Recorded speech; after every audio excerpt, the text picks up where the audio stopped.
Welcome to Category Visionaries, the show dedicated to exploring exciting visions for the future from the founders who are on the front lines building it. In each episode, we'll speak with a visionary founder who's building a new category or reimagining an existing one. We'll learn about the problem they solve, how their technology works, and unpack their vision for the future. I'm your host, Brett Stapper, CEO of Frontlines Media. Now let's dive right into today's episode.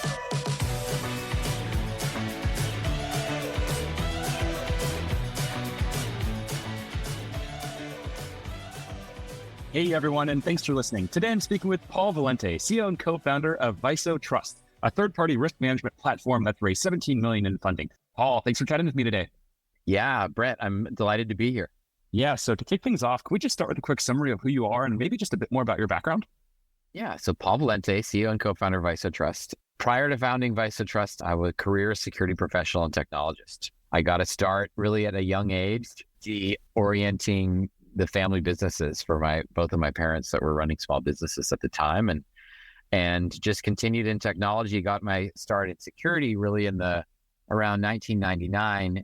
Started working for city government, and I was doing system administration. Ended up doing firewalls and networks and maintaining crime computers and dispatch, and spent some time as a college professor in technology and security, and then spent the rest of my career in security.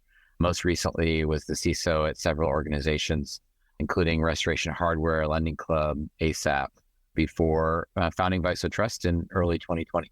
And I'm sure security has changed a lot since 99, but can you just talk us through some of the biggest evolutions that you've seen since then? Yeah, it has certainly changed a lot. And I would say that the biggest one happens to be, very, very closely oriented with what our company does, but I'm not going to go into that, here. And it really has to do with what the Gartners and the Forresters of the world call digital transformation. In some ways, kind of a boring topic that, CIOs and CTOs, meet at conferences and have lots of conversations around. But it really means that, where at one point you might work with one or two companies, let's say, to help with some aspects of, let's say, your marketing program. Today companies rely on hundreds, in some cases, thousands of different tools for marketing, companies of a significant size. So there's just greater and greater specialization, more and more technology opportunities out there, and companies therefore relying on more and more third parties to do business. And so in the early days for me, what we now call cloud computing or software as a service or cloud apps, which is really, the dominating type of application at this point, was just getting started in 1999. There was Salesforce. And in the early days, Salesforce was, appealing to small companies for the most part. And I got a job at a company at one point, running technology and security. That was a small company that was selling what we call corporate social responsibility software. So this is things like volunteer programs and corporate giving solutions and great things, a really powerful mission. That's part of what attracted me to the company. But a software application set that is at the time was really only interesting to the largest companies in the world. And we were what we then called an application service provider, where what we now call SaaS, right? And so companies we're very, very concerned back then about the idea of using software that was hosted outside of their own environment, right? And obviously today, that's the norm, right? That's what just about everything is. And companies are approaching 100% of their technology either being owned by third parties or being accessed by third parties. And so that kind of transformation, if you will, so back to, kind of the boring terminology from Gartner and Forrester, that digital transformation has really been what has powered my career and ultimately led me to found Viso Trust, which is focused around automating third-party security and third-party cyber risk management. We've had many founders on the show that have cybersecurity products, and they come from a background as a practitioner. And a few of them have joked that they felt like they were turning to the dark side as they left the security roles to found a company. Did you have those feelings when you crossed over to launch a company in a technology? Well, I don't think I mean, there's certainly aspects, right? Because if you're as a CEO of a startup, there's some selling, right, in this role.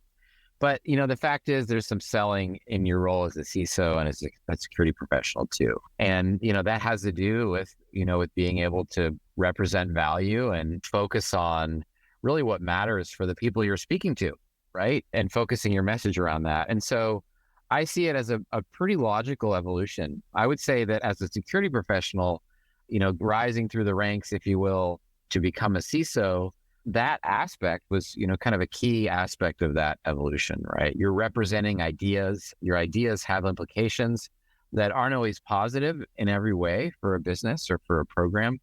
And you have to figure out not only how to craft those ideas in a way that makes the most sense, for your company, but also, how to communicate those ideas in a way that also makes sense to a variety of different audiences, right? And so I see it as a pretty logical evolution, from the role of a CISO to a CEO for me, and haven't particularly regarded it as kind of turning to the dark side, if you will. Is it weird for you though, like when you go to Black Hat or RSA, just with that dynamic shift where before when you were CISO of these big companies, I'm sure everyone was trying to shower you with gifts, everyone was pitching you, everyone was trying to sell you, and now you're on the other side of that, right? Now you're the one doing the selling and targeting Exactly. those CISOs. Yeah. So I'm not like winning raffles and getting Yetis and PlayStations anymore. I certainly miss that. It's definitely a different type of working environment for sure. And yes, it's a very different role at things like RSA. So we've done Black Hat and RSA both now. RSA was the first time that we've had a really well thought out, organized, executed strategy for the whole conference, which we're just coming out of right now, orchestrated by our marketing team. And yeah, it's absolutely different. And, the mindset that you have going into those is, like you said, completely reversed. And yes, it can be a little bit weird. It's a new beast and new territory to learn as a founder. Absolutely. It must just give you a lot of empathy though, as well, right? So you can really empathize with the CISOs that you're probably trying to sell to because you've been in their shoes. You know what resonated when, they were vendors were trying to sell you. And you of course know what doesn't work and makes you mad when vendors, reach out in certain ways or contact you in certain ways. So I'm sure that's just giving you this like insane level of empathy that you can have with your target customers today, right? Yeah. I mean, I think that's a huge advantage over, somebody that just went to school and then Y Combinator or whatever, and then is trying to do a cybersecurity solution or trying to interface with CISOs, for instance. So yeah, CISOs and security professionals are unique and they want to be sold to in a way that's unique as well. They're very skeptical of solutions. They're skeptical of new technologies like AI, for instance. Our company is, really founded on using AI to solve security problems. And so yeah, it's really important to have that empathy and to understand that they don't want kind of dumb outreach. They don't want marketing speak. They don't want, kind of fluff, although they may appreciate a perk every now and then. And so, yeah, I mean, I think that empathy is really, really important. Having that perspective is really important, and being focused on making sure that you appeal to that mindset and make sure to give them really valuable experiences, right, that are really informative. And I think that's fundamental to selling to security. And I mean, while it's probably really important for other areas too, I think it's other segments of perhaps enterprise B2B. Folks are certainly less skeptical and maybe a little more accustomed to more salesy outreach than security professionals are comfortable with. Yeah, makes a lot of sense. And now to switch gears a little bit, I'd love to dive a bit deeper into the company. So can you take me back to, it looks like you launched in January 2020. So take me back to January 2020. What was going on? What were those early conversations like with your co-founder and investors and what was happening at that time? Yeah. So if you don't mind, I'm going to take you actually even a little bit further back, because my co-founder and I actually started working on this problem pretty significant amount of time before that. And that's essentially when we decided to go full time as first of the year 2020. And so while I won't, cover every detail, several years before, Russ and I worked together at a company called Lending Club, which was growing very rapidly, kind of cascading towards IPO, ultimately a very successful IPO. And, we were highly regulated financial services, but all at the same time had that amazing growth rate, to keep up with, and needed to avoid a breach while satisfying, key growth initiatives for the company. And one of the areas that became a focal point for us was third-party cyber risk management. So kind of every key growth initiative had vendors and solutions and business process outsourcers and apps associated with it that we needed to vet for risk, and we needed to, figure out how to implement quickly and securely where appropriate. And that quickly became a bottleneck as we tried various approaches. And, we really tried every type of approach, whether it was questionnaire-based systems or GRC tools or ratings vendors or, exchanges. Everywhere we turned, it was either too much work to run, inaccurate data, or essentially low vendor adoption, getting not enough coverage of our third-party population. And so, we decided to explore different approaches, and we built some in-house tools, came up with some innovative ideas, and had some early success that we started sharing, with our networks. And we started hearing from folks that not only was what we did, novel, but we were just very far ahead of teams that had been, hard at work trying to build these processes or using various tools, for many years. And folks were telling us, you got to build this, for everybody. You guys should start a company right now.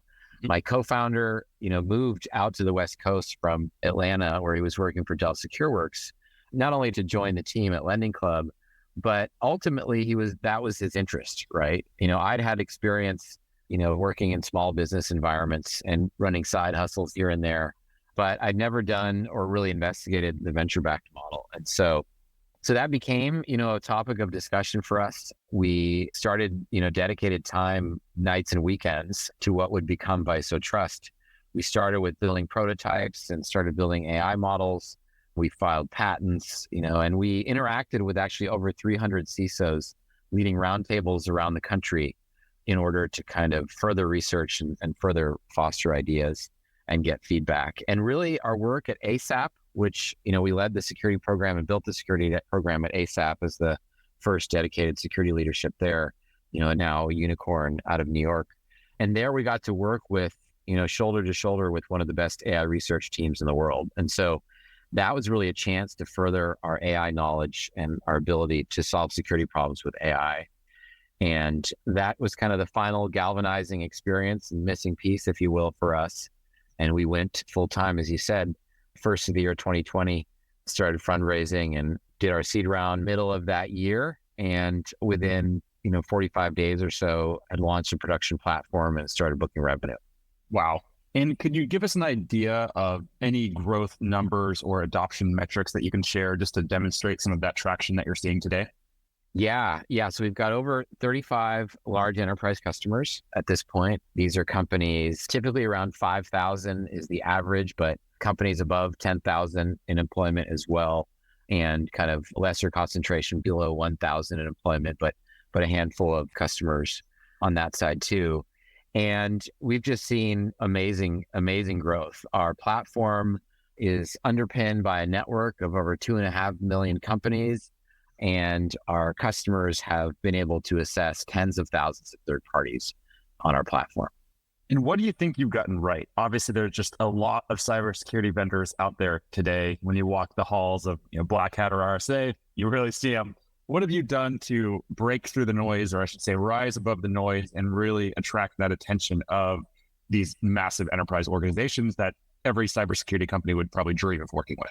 Yeah, I think for us, we took a really novel approach to an old problem, right? Third-party cyber risk management is not a new problem. It started, like I said earlier, like around the early 2000s to be, an important area. And throughout that time, there's really been just those three approaches, either questionnaires, ratings, or exchanges, and exchanges really kind of being questionnaires again. And one key experience for me working as a business person and as a CISO at Lending Club was actually learning in the loan business, which is what Lending Club is, personal loans, how important it is to consider friction with regard to any sort of business flow. And what I think is, failed throughout this space is for folks to really understand that there's so many technologies today that companies want to take advantage of, so many vendors, business process outsourcers, partners, other relationships, right, where risk is a concern, that in order to scale, you really do have to address the friction. And there's friction on both sides of third-party cyber risk management, not only for, folks trying to assess third parties, but also for the vendors being assessed themselves. And so we prioritized that friction on both sides in a way that companies, haven't in the past. And we also, through an analysis and experience and really, living on for decades on both sides of this problem, we recognize that there's really two core issues. There's quality of data in order to make valuable risk decisions about third parties. And then there's this issue of scale, because companies today need to rely on thousands, sometimes tens of thousands of third parties to do business. And so it's really those realizations and focusing our product around that has allowed us to do things differently and solve this problem in a way that, delivers complete coverage of third-party populations while eliminating 90% of the work and delivering, assessments in, a tiny fraction of the time that they took before. So, and central to that is also, of course, AI, but it was those key insights that allowed us to see the opportunity for sure. This show is brought to you by Frontlines Media, a podcast production studio that helps B2B founders launch, manage, and grow their own podcast. Now, if you're a founder, you may be thinking, I don't have time to host a podcast. I've got a company to build. Well, that's exactly what we built our service to do. You show up and host, and we handle literally everything else. To set up a call to discuss launching your own podcast, visit frontlines.io/podcast. Now, back to today's episode. And when it comes to the market category, how are you viewing this? Are you redefining third-party risk management and just making it better and faster? Or is this eventually going to be a category creation play where you create a new category from scratch? Yeah, that's a great question. And, I'll admit that I don't have a crystal ball. I certainly see us as reinventing third-party cyber risk management right now. But the fact is, though, is we're at a point in history where the role of the CISO, the real role of the security team, their responsibilities are changing from, how do I do various capabilities for security internally, like threat response and application security and vulnerability management, to how do I duplicate those processes or capabilities across thousands of third-party relationships where there's this, somewhat arm's length and abstraction layer kind of between us. And that's really what we've been able to solve for and empower folks to really embrace that transformation. So controlling risk while accelerating business, while continuing to innovate with third-party solutions. And the corpus of data that we've built, which focuses on, this is a bit of a mouthful, but the automated interpretation of security-related language and the elimination of complex risk workflows that you might see in, across platforms like complex platforms like Archer or ZenGRC or that sort of thing, or OnSpring. We've been able to, completely eliminate a lot of those complex workflows, particularly in this area. So there's an opportunity to essentially use the network that we've built and the underlying technology and corpus of data and machine learning models to do all sorts of things. And, so things that we've added recently are, things like nth party intelligence, which is, looking at not only your third parties, but your fourth parties, your fifth parties, et cetera, to also, automating other aspects of the process, so things around privacy, things around resilience, things around customer trust, on the other side of the network. So, lots of potential to go, pretty far beyond third-party cyber risk management in areas that we're already extending out into. So definitely potential for new market categories here. You've mentioned AI there. Are you finding it difficult at all to stand out with AI? Obviously, everyone is using that term now, and everyone has .ai in their domains. So what are you doing to educate customers so that they know that this isn't just you trying to use the buzzword, but it's real and there's something really tangible there? Yeah, that's a really great point, Brett. It's a double-edged sword, maybe even like a triple-edged sword, I think, to using the AI terminology. Initially, we kind of didn't emphasize it too much, even though we've always been an AI-focused company. And, the reason for that is that, as a security professional, as a CISO, I tried a lot of AI touting tools. And, what I would consistently find, especially, like in the source space or whatnot, is we get, thousands of alerts, for instance, generated by AI with like a 50% confidence, right? Which means you need a team of individuals to kind of sift through that to find out, what's actually meaningful. And so folks, hearing kind of us being focused on AI could easily think that it's either that, right? Which is like, yeah, it sounds really great on the surface, but there's a ton of work hidden under there. or that it's just like pure BS, right? Which, sometimes folks would come across that at times as well. And again, security folks are already skeptical. So that was a challenge. I think that with the recent prominence of AI, and obviously that being kind of sparked by ChatGPT, has actually given us, in a certain way, more permission to kind of talk about it, because people are interacting with AI, at the consumer level, so to speak, or at the experimentation or even recreational level, in a way that has given them a deeper understanding of what's available and the power of AI than they had before. And so that has kind of, for us, given us a leg up on having those conversations in a meaningful and credible way. And for us, it's not, while we do amazing things with AI for sure, it's really about the combination of using AI and the data that we've collected, which is an absolutely unique data set that's continuing to kind of grow, on its own exponentially, and our unique view on this otherwise very complex business process of evaluating third parties. So it's really that kind of whole picture that gives us our value. It's not just, are you using, large language models, or are you doing named entity recognition, or are you, doing sentiment analysis or supervised learning, all of which are within our toolbox and are areas that takes advantage of it in various ways, if that makes sense. It's that whole package, really. Yeah, makes complete sense. And in terms of the go-to-market motion, I'm guessing this is enterprise sales top down. Is that correct? So yes, we're focused on kind of direct sales. We also do a lot with regard to social networking and thought leadership. We host webinars, which are really valuable for the community, sometimes somewhat ancillary to third-party cyber risk management, or tangential rather, on a regular basis. We publish lots of valuable research as well. And we also, do events and interact directly with the CISO community. That being said, though, our app onboards folks in 4 minutes. So full-blown security, third-party cyber risk management program, with really no effort by companies with any sort of setup or anything. And that has led us to build, essentially, we're in the early stages of essentially a product-enabled sales, I would say, which could eventually, get to just pure product led. But we have a self-registration feature. We've got an early freemium offering. We have the ability to address customers really at any size and any level of maturity with regard to this process in a very, very powerful way. So we're continuing to kind of extend, what we do in both directions, since there's such a broad appeal on the platform so far.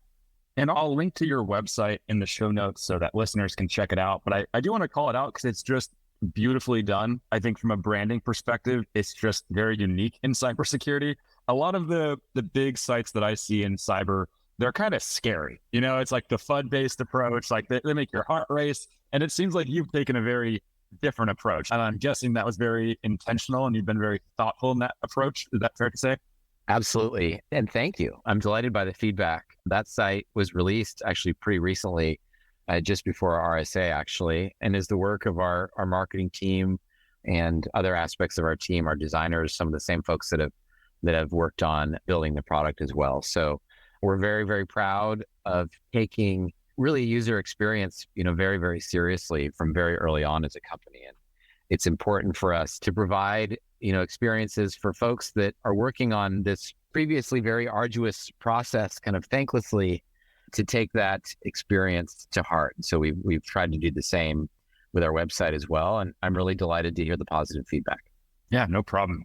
And if you reflect back or go back to your CISO days, can you recall anything that vendors did that just really pissed you off or upset you that you have put into your company today to make sure that you never do that to a CISO or a security leader that you're trying to sell to? Does anything come to mind? Oh my goodness, there's so many stories dealing with vendors. So I've dealt with the worst one? A good number of vendor breaches, and one was actually a security company.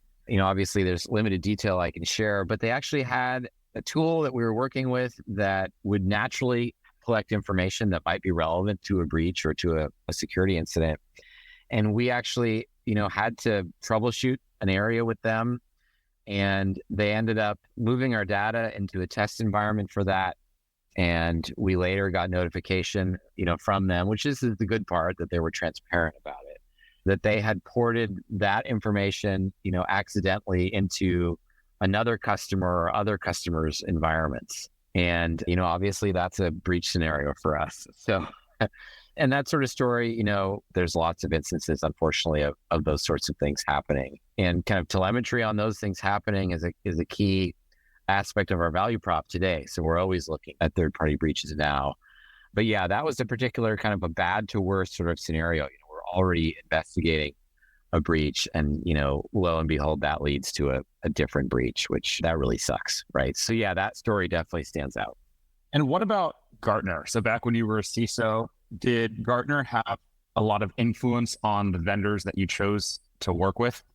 No. Ultimately, I would say no. I think where they really did contribute, which is important, is, if we're doing like an RFP or an RFI, we're definitely going to look at their reports. We're going to look at who's prominent, and we're going to make sure to visit them on our list. Were they ever kind of instrumental in making a decision? No, but certainly hugely helpful in that process, right?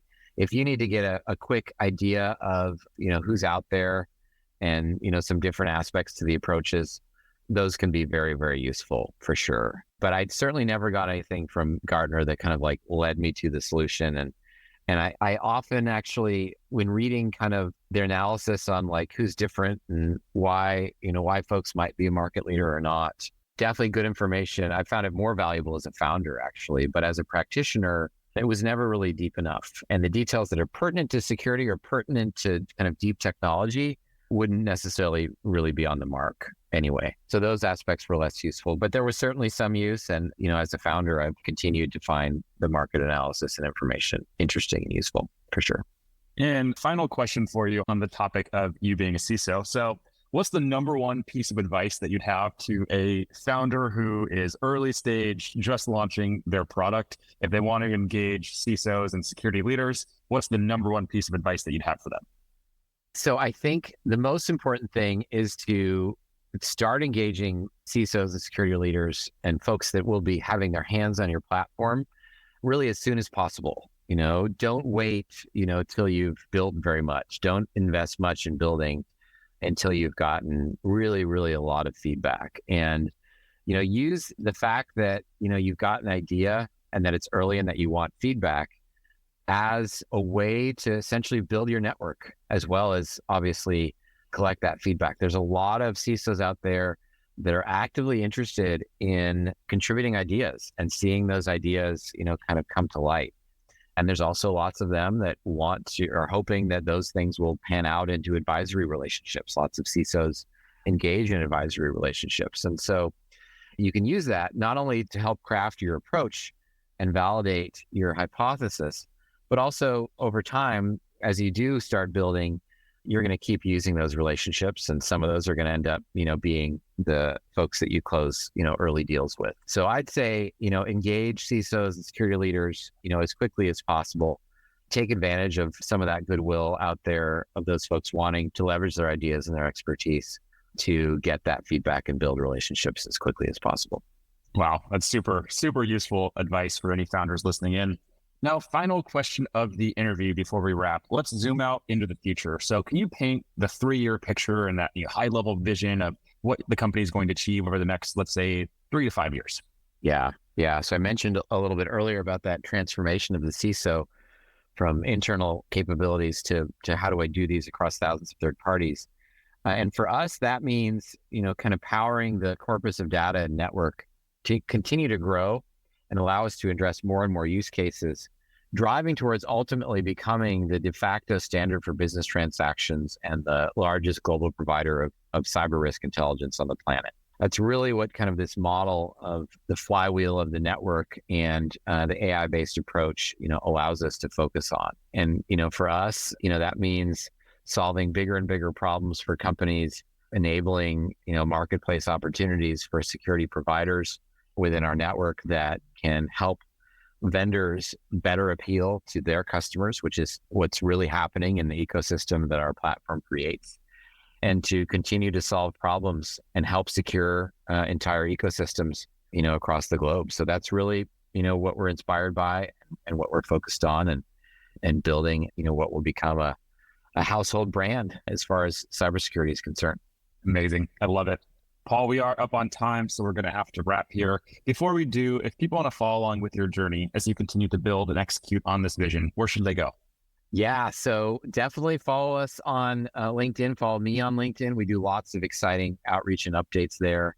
And feel free to reach out to me, Paul, at Viso Trust anytime if you want to interact or look for synergies. Amazing. Paul, thank you so much for taking the time to talk about what you're building and share some of these valuable lessons. It's been a super interesting conversation, and I've really enjoyed it, and I know our audience is going to as well. So thank you so much for taking the time. Really appreciate it. Well, Brett, thank you so much for having me, and thanks to the audience for listening in today. No problem. Let's keep in touch. This episode of Category Visionaries is brought to you by Frontlines Media, Silicon Valley's leading podcast production studio. If you're a B2B founder looking for help launching and growing your own podcast, visit frontlines.io/podcast. And for the latest episode, search for Category Visionaries on your podcast platform of choice. Thanks for listening, and we'll catch you on the next episode.